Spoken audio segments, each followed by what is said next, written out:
Hello ladies and gentlemen, and welcome to an episode of Career Mode. Now, before you guys jump to the conclusion that I was in a coma or I was kidnapped or whatever you guys came up with on the last video in the comments, there were some really funny ones.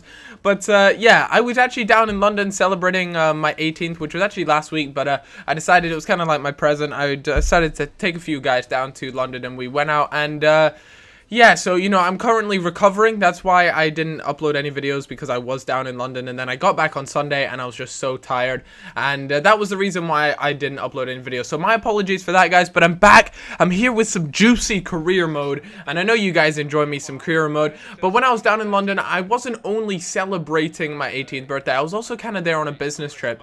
To anyone that doesn't know, Tony Fernandez had spotted my trend on Twitter, which said, Cal for QPR manager, and so he invited me down for my job interview, but unfortunately Harry Redknapp beat me to the post, and I was just absolutely gutted I didn't get the spot. I mean, I thought I had it.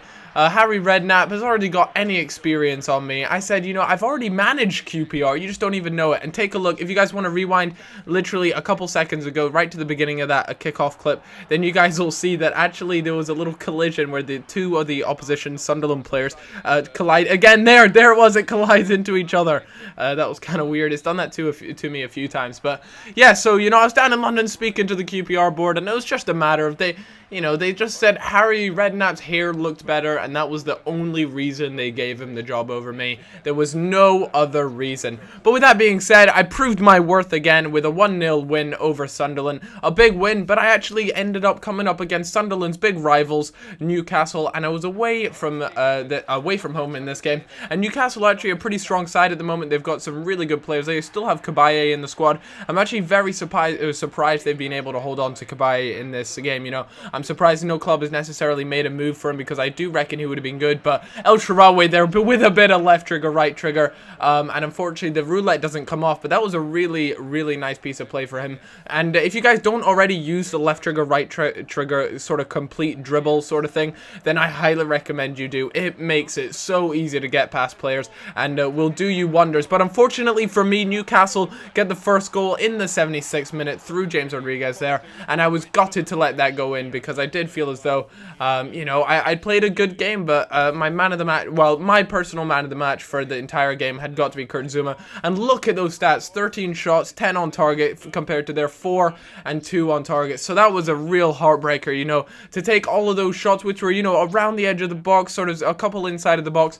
And I really honestly would have thought that I'd be able to pick something up, but with that being said, we're back. We're here. The January transfer window is upon us. We finally made it here. We've still taken a look at Nicola Gavazzi, and he's got the potential between 70 and 88, which is nice. I'd be chuffed if he, if the scout manages to narrow him down to about, a 5 difference. So hopefully he'll be able to have the potential of, I'm hoping for around 83, 84, but we have the transfer budget, and we have 15 million in the kitty, pretty much 16 million, and that was from a summer transfer window. That was the leftovers from there, and I'm really glad I saved some from the summer transfer window, because that does mean I have some money to work with. I have some players, if I do decide to sell some players, but I was really, really attracted to Götze. No homo. But I'm being serious. I was really, really looking to pick up someone like Götze. Junior Hoylett, who I might add is a fantastic player at the moment. He's at 85, but I just can't see him going on to become an even better player. And the likes of Götze there, who is an 85 at the moment, and I'm well aware of that, is just looking really strong. He's just such a young player.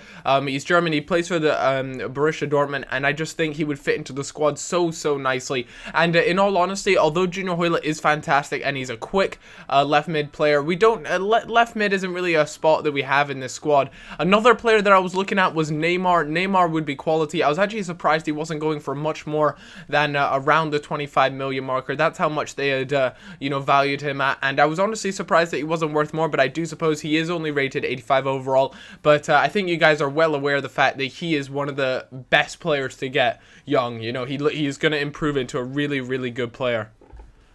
So it was definitely a case of my eyes being peeled for him, and you know, I inquired and they asked for 29.5 million, and it's blatantly obvious I don't have that sort of money at the moment, but it could be that I might have to sell one of my big name players for him. Who knows? That'll be really interesting to see if I do end up having a, you know, sell a big player and end up bringing another one in. But Milan were interested in Akinfeev. They're one of the Russian league goalkeepers. He's a very, very good goalkeeper, but I have Gaita at the moment, and Gaita's still a good keeper and doing the job for me at the moment. One of the key things with him is he's actually got great reactions, great reflexes. When I say reaction, that is reflexes, and a great handling as well, and that just makes for a great keeper. And with that being said, you know, he's a really good height as well. You don't want to have a keeper with all these you know, reflexes, handling things, and then be really short. I mean, I understand Casillas is quite a short keeper, but he has got ridiculous stats. He really, really does. But unfortunately for me, Papi Cisse manages to get the goal first in this game up against Man City, and I was devastated with that because I do feel as though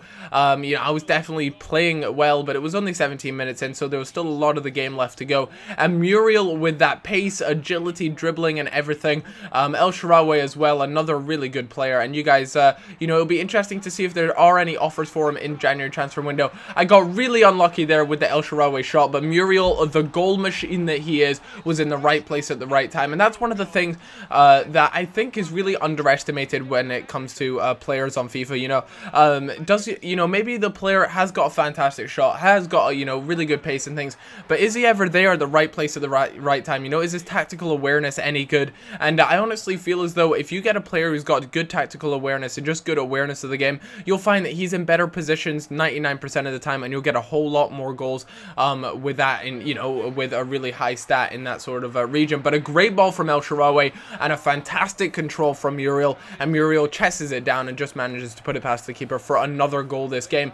And it was 2-2 up against Man City. Man City are just, oh, they are just so good. I mean, I don't know how they do it whatsoever, but Rodwell manages to get a goal in the 84th minute, and that made it 3-2 for them. And you know, we're kind of slipping. You know, we went in the beginning of the season, we were doing so well. You know, we went undefeated, things were looking fantastic, but now we're starting to lose some points, and I just want to stay in that top 4. That's my main objective. I need to stay in that top 4, but unfortunately for me, Borussia Dortmund came back and told me to piss off, and I needed to give him a better deal. As you guys can see, if I increase the you know, 21 million, then they'd be considering it, but I just don't have that in the bank at the moment, so we'll have to wait and see what happens to the squad. And if you are interested in another episode, then be sure to leave a like. 3,000 likes, and I'm uploading another episode tonight. And there, an offer from Muriel came in. No way are you getting him for 30 million. You can go and jog on, and have a great day, guys, and hope you guys are looking forward to the rest of the transfer window. I'll see you all later. Bye bye.